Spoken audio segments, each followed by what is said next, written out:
Welcome to the Respect Podcast. I'm your host, Mike Domitrz from MikeSpeaks.com, where we help organizations of all sizes, educational institutions, and the U.S. military create a culture of respect, which is exactly what we discuss on this show. So let's get started. This week's guest is Rick Clemons, a close friend of mine. I want to let you know about Rick right away. He is the author of Frankly, My Dear, I'm Gay, host of Life Uncloseted podcast, certified life coach, TEDx speaker, world record holder, and a guy who's helped thousands of people in over 50 countries across the globe come out of the closets of their lives to escape their BS, explore their fears, and elevate their effing self-expression. Now, a few of you are listening going, whoa, Mike, I've seen you speak on stage around the world. You don't drop the F-bomb, you don't swear. But this is Rick's bio, and I honor the voice of the people we have on the show. So that's why you're going to hear me speak that. And you're going to hear people such as Rick speak in their language. I'm not going to censor people. Even in my own work, some people will be like, hey, but you call people out when they use inappropriate language. The key is inappropriate, where the context of the language is. It's not just always about the words. And so that's important here, but the context of what Rick is saying is so important. So Rick, let's get right into it. Thank you so much for joining me. Oh, thanks for having me, Mike. And I love that you started with that, because this is part of respect, is respecting people's voice and truly letting people step into who they are. And I don't always drop F-bombs on stage. There are moments I do. And if I do, it's because there's a point being made by either the story I'm telling or the thing I want someone to learn. And I've learned for myself, having been a guy who disrespected himself over and over again by not being who I was, that sometimes you just got to let yourself be who you are. And by doing that, you teach other people how to do the same. So thank you for having this awesome platform, man. And I'm just so honored to be here on the show with you.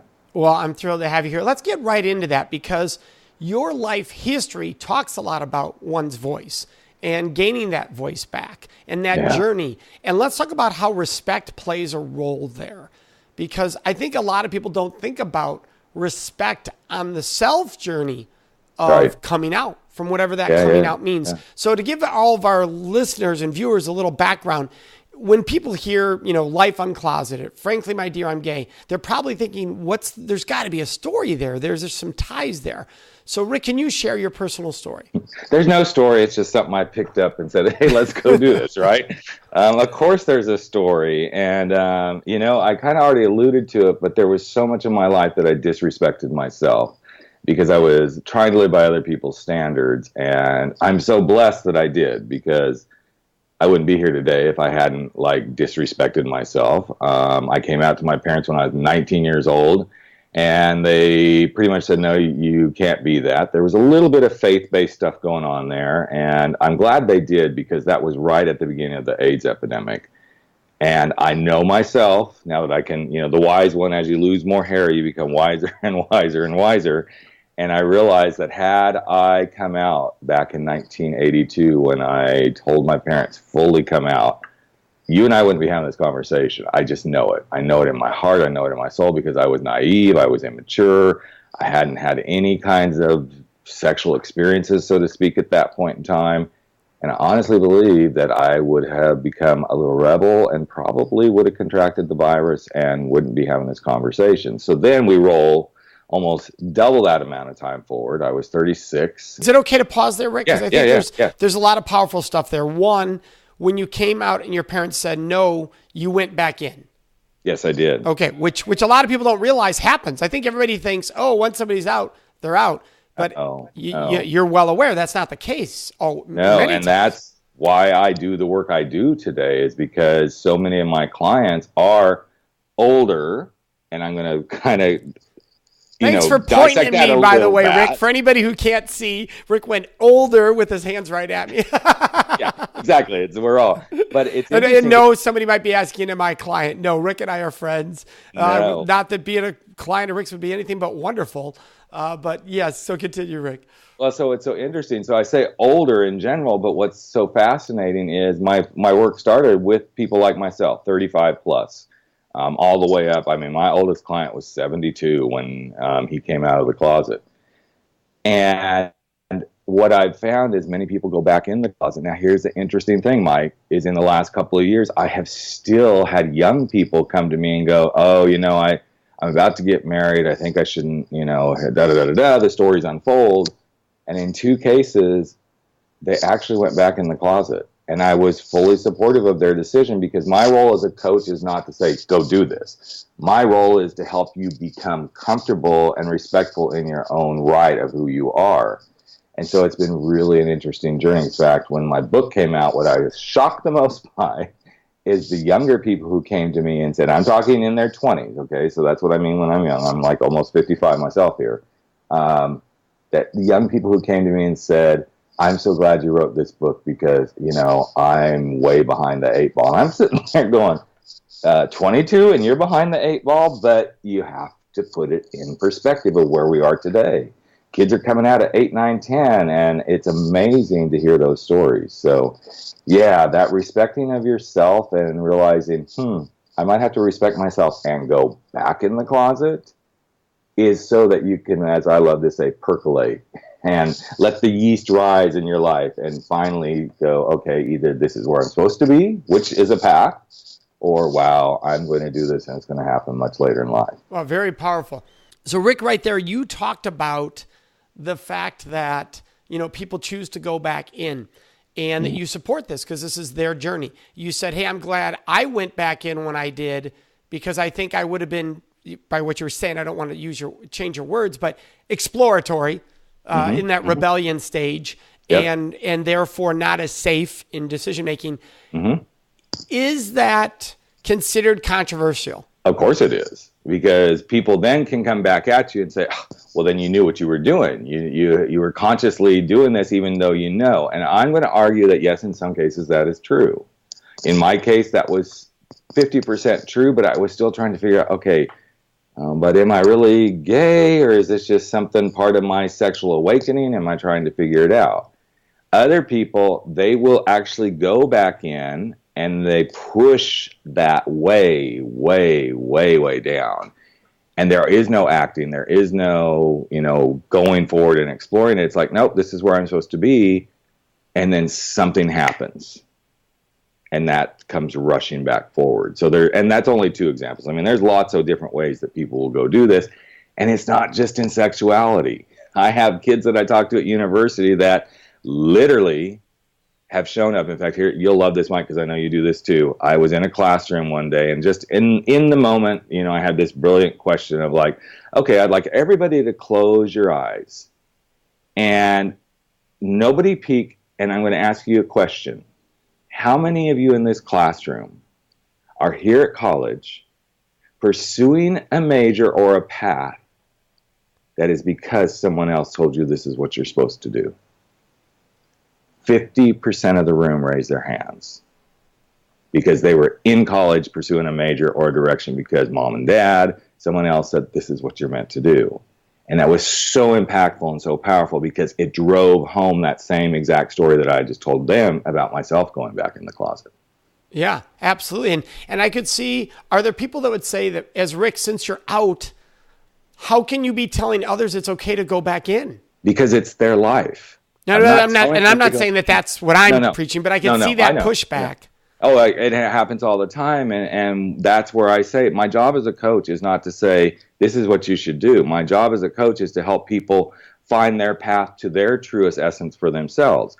And if that's what's their truest essence, then they need to go do that. I have a client that I just finished working with who did exactly that. He went on an exploratory path for about 3 months, his wife totally knowing what he was doing. And he came back and he said, I believe my path is not this path. And I said, then you need to follow your values, your belief, your heart, and you need to live life your way, which is always what I say. I want my clients to live life their way. I want the audiences that I have the privilege to speak in front of. That is my message. You know this, Mike. It's about make the bold move, live your life uncloseted, live life your way. And if that's what we gave each other as human beings, man, I don't know. I think the planet would be so much different. No, absolutely. To really honor each person's choices is the key to what we're discussing. And for anyone listening, some of the things we're discussing, the aspects of it are not choice. They're born. Mm-hmm. how do I live with innately who I am? Mm-hmm. How do you give yourself permission? There's the choice. How do you give yourself permission to accept this is innately who I am? This is how I'm supposed to show up in the world. That's the choice. When we know who we are, I have so many entrepreneurs that I've worked with that they knew for so many years they were not supposed to be sitting in a corporate cubicle. They weren't supposed to be following those kind of rules, that they were supposed to be doing their thing. They knew it innately, as much as I know innately I am a gay man. But they had to give themselves permission to say, I'm going to go stand in my truth. All right, so let's go to, because we jumped in early on your story. We didn't let you you didn't get to finish that. And so obviously is honor and respect and voice. Let's go ahead. You were jumping to being in your 30s. So that was like 19. Right. Now you're in your 30s. 30s. I've been married for 13 years and married as in a heterosexual relationship. In a heterosexual relationship with a wife. I had 2 daughters, very young daughters, 4.5 and 9 months old. And there was a moment that I realized this could no longer be the way I live. I could no longer live a dual life. I could no longer pretend that this was the way life was meant to be. And I made the conscious decision to say, I got to do this. And that's when I came out of the closet. And it was a very specific reason that I came out of the closet. Some people say, oh, you met a guy. Yes, I did. But this guy made everything completely different for me because I was used to hooking up. That was my outlet to, okay, I know this is what I am, but I'll go hook up and then I'll pretend like nothing happened. Not proud of that. You know, I will never say, oh yeah, that's the way to do this. It is a way, but it's not the way. And when I met this guy. So for listeners, you're referring to during the years of being in a heterosexual relationship. Yeah. You would still explore the sexuality side right. of who you innately are during the marriage. Gotcha. Right. So there was a weird twist of respect there that I was respecting some of my truth, but I was disrespecting the honest truth. I would take it only to the sexual realm. I couldn't at that point in time take it to the innate emotional and, you know, just connected being with someone realm because I was like, oh, well, no, gay people can't do that. We just have, quote, sex because of so many things that I had been raised in societal views on that. And then I met this guy and started down the same path. And I ended up in his hotel room. But that night was the night that there was no sex. I literally fell in love and I fell apart because there was a connection. It was all about the connection. And I saw something in that moment that I hadn't seen. And in that moment, even though I knew I was about to embark on a journey, and I knew it, I knew I was going to embark on a journey, that this is where I had to step into my self-respect. This is where I had to respect the process. This is where I had to respect the journey. And eventually I figured out this is where I also have to respect others. In fact, at that moment, I realized I had to respect my wife because this could no longer be the way I did life. And so you now go to your wife. Yeah. Talk about one's voice. Not an easy thing to do, except, and now, you know, we've talked about my book being Frankly, My Dear, I'm Gay. That's pretty much how it went down. I didn't use those exact words, but it was, I walked in the door from that trip. I'd been in London, landed at LAX airport because I'm from Southern California at the time, and I had about a 2-hour drive home. I called her from the airport and said, I'm home, and she goes, great, I can't wait to see you. And I said, yeah, I can't wait to see you too. And then I dropped a bomb and said, yeah, we've got some stuff we need to talk about. And I hung up the phone, and I felt like a real shit, to be honest. And the whole way home, I was like, this could be so much easier. And I remember 4 times, Mike, on that trip, 4 times looking over my shoulder, right in front of semis, and going, I could just turn the wheel. And this, nobody would ever know. Nobody would ever have to know this dirty little secret that I held. And when I think about the respect piece that you talk about, that's where I really started respecting myself, respecting my wife, and respecting my children, because I needed to man up. I needed to be who I was meant to be. I needed to man up and be the father I was meant to be. And I actually needed to be the husband I was meant to be, to say, I've created this nasty space and I need to clean it up.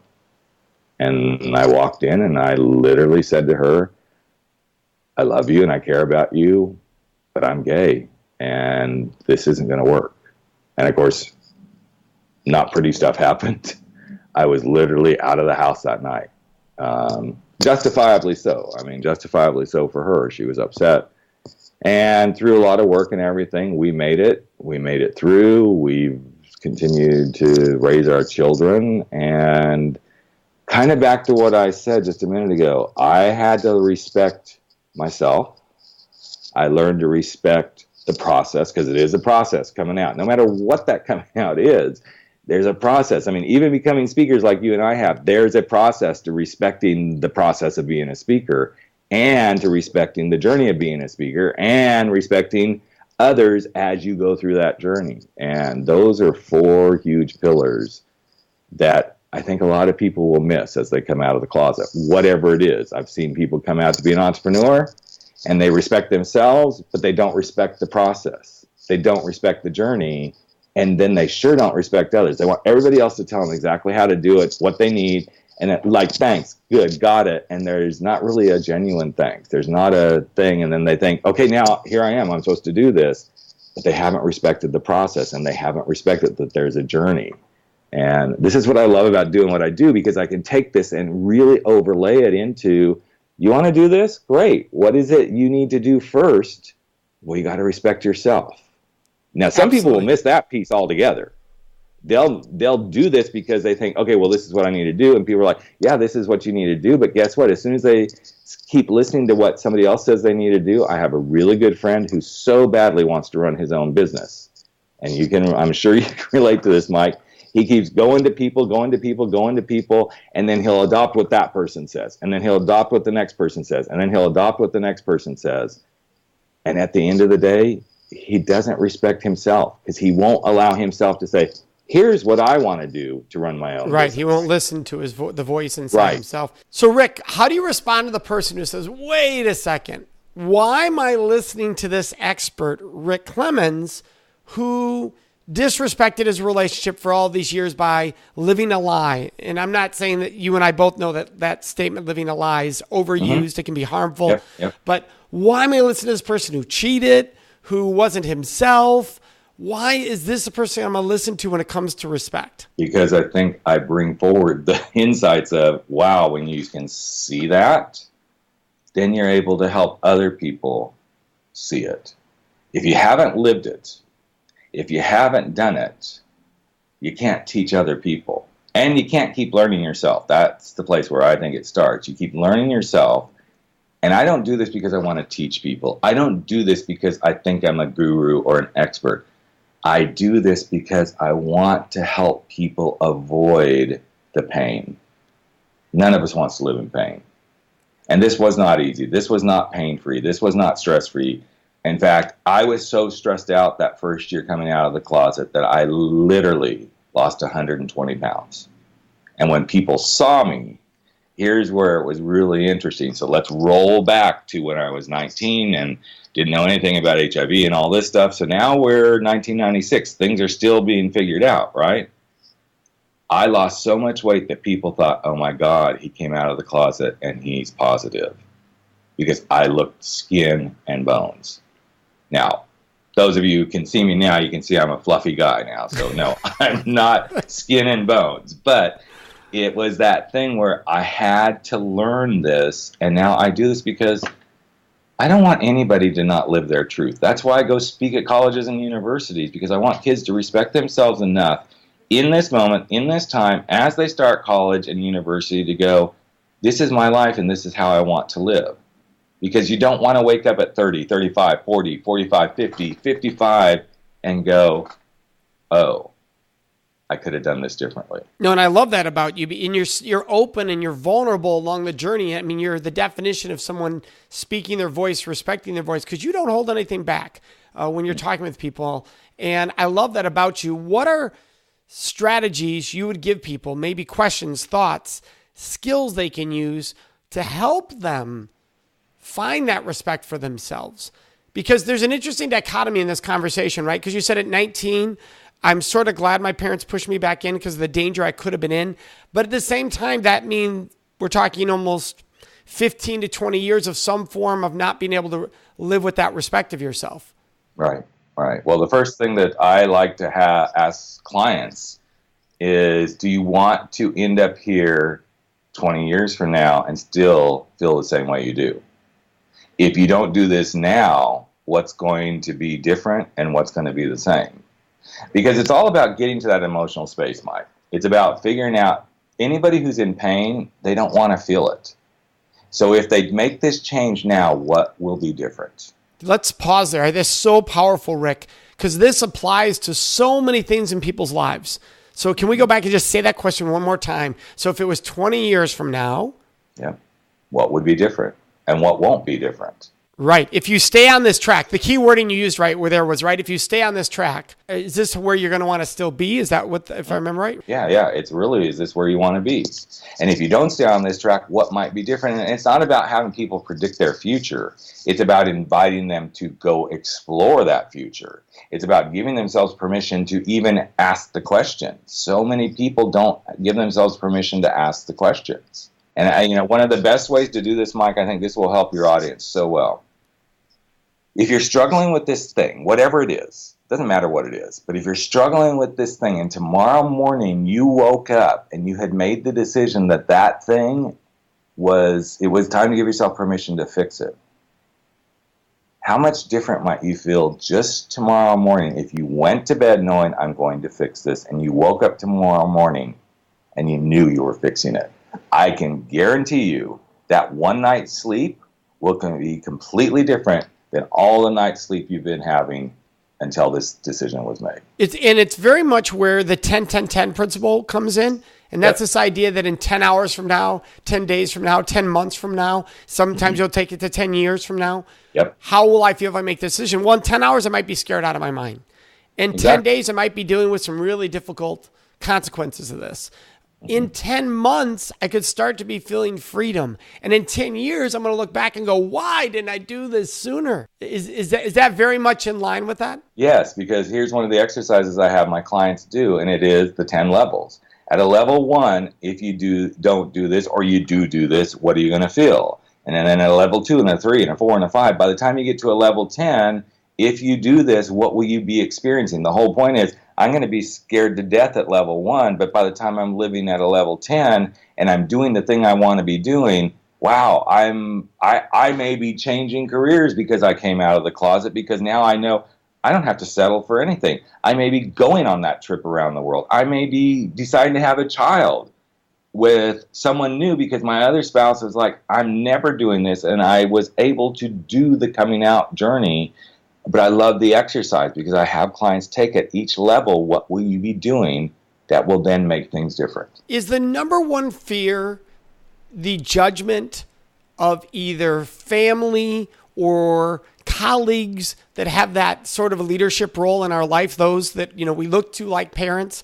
Is that often the number one fear with somebody coming out with whatever they're coming out with? Yeah, it's always the number one fear. What are other people going to think? Then the question I would imagine becomes, if I'm so afraid they won't accept me, and I don't know, but if from a coaching perspective, as a response to that, then why do you want that person dictating your life? Someone who doesn't want to support you and give you true love and let you be who you are. Why do you want them to dictate your life? Is that a question? That's definitely a question. It's like, if that person were no longer playing that role in your life, what would be different? If they weren't telling you couldn't be this, if they weren't disrespecting you and your dreams, what would be different? And the dream one is a huge one. It's like, okay, so if you're living by that person's dream and you quit living their dream for your life, then what's going to happen for you? If you just basically ejected them out of the picture, what would you be able to do?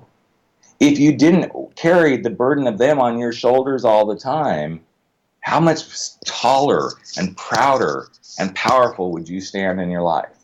And this isn't about disrespecting others. I don't want people to it's about finding the space of respect to put someone in where it enables you to live your life the way you're meant to live it.